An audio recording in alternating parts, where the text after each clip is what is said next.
జైనిజంలో అనేక సేవలతో పాటుగా ఇటు ఆధ్యాత్మిక కార్యక్రమాలు కూడా చేసి మెంటల్ హెల్త్ కార్యక్రమాన్ని కూడా ఇందులో కవర్ చేస్తూ మేము శ్రీ తారకాపురి లయన్స్ క్లబ్ సభ్యులందరం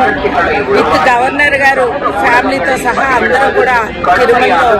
ఈ విధంగా స్వామివారి దర్శనం చేసుకుని అందరం కూడా అటు స్వామివారి దర్శనం ఇటు సేవా కార్యక్రమాలతోటి తారకాపురి లయన్స్ క్లబ్ మేమందరం కూడా ఇంత మంచి కార్యక్రమాల్లో పాల్గొనడం అటు భక్తి ముక్తి పుణ్యం పురుషార్థం అంటారు ఆ విధంగా ఈరోజు అందరం కూడా ఇంత ఆహ్లాదకరంగా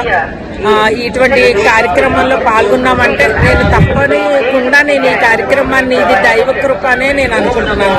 ఎందుకంటే క్లబ్ స్థాపించిన మొదటి సంవత్సరమే ఈరోజు జోన్ సోషల్గా మా club president Pavan Kumar best president award తీసుకోవడం జరిగింది. మొన్న hunger relief week service week కూడా మా క్లబ్కి అవార్డు ఇవ్వడం జరిగింది. మల్టిపుల్ తరపున అవార్డు ఇవ్వడం జరిగింది. ఇంత చక్కని అవార్డ్స్ తీసుకుంటూ సర్వీస్ కార్యక్రమాలు చేస్తూ ఆధ్యాత్మిక కార్యక్రమాలు చేసుకుంటూ ఇటువంటి ఈ రోజుల్లో ఒక దాదాపు 40 మంది ఇలా బ్రేక్ దర్శనం భగవంతుడి విఐపి బ్రేక్ దర్శనం చేసుకున్నామంటే అది నిజంగా తారకాపురి లయన్స్ క్లబ్ సభ్యుల సహాయ సహకారాలు భగవంతుడి కృప అని తలుచుకుంటూ మరొక్కసారి సేవలతో పాటు ఇటువంటి ఆధ్యాత్మిక కార్యక్రమాలు కూడా ఇలాగ అందరూ కలిసి చేయడం చాలా ఆనందంగా ఉందని తెలియజేస్తూ ఈ కార్యక్రమానికి ముఖ్య అతిథిగా పిలవగానే వచ్చిన గవర్నరు మరి ఎన్వి పాపారావు నాయుడు గారు, ఫస్ట్ ఉమెన్ డిస్ట్రిక్ట్ ఉమెన్ అరుణ గారికి ప్రత్యేక ధన్యవాదాలు తెలియజేసుకుంటున్నాను. ప్రెసిడెంట్ పవన్ కుమార్, అదే సెక్రటరీ రామ్ కుమార్, క్లబ్ సభ్యులు ప్రతి ఒక్కరూ కూడా ఈ కార్యక్రమంలో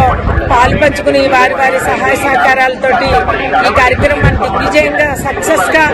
ఆహ్లాదంగా ఆనందంగా జరిపినందుకు సభ్యులందరికీ కూడా మరొక్కసారి అభినందనలు తెలియజేసుకుంటూ ఇటువంటి కార్యక్రమాలు ఎన్నో మేమే కాకుండా ఇతర క్లబ్లు కూడా మన సర్వీస్తో పాటు ఇటువంటి ఆధ్యాత్మిక కార్యక్రమాలు కూడా చేసి మన జరిగిన ఈ మెంటల్ హెల్త్ అంటే అందరం ప్రశాంతంగా ఉండాలంటే ఇటువంటి కార్యక్రమాలు కూడా చేయాలని నా పిలుపుగా ఈరోజు తెలియజేసుకుంటున్నాను. గ్యాట్ ఉమెన్ ఫ్యామిలీగా నేను తెలియజేసేది ప్రతి ఒక్కరికి సర్వీస్ ఇటు ఆధ్యాత్మికత రెండు ఉన్నట్లయితే ఆ ఇల్లు ఆ మనిషి కూడా ఎప్పుడు కూడా అంటే మన భాషలో చెప్పాలంటే పరిపూర్ణమైన వ్యక్తిగా ఎదుగుతారన్నది నా సంకల్పమని నేను తెలియజేస్తాను.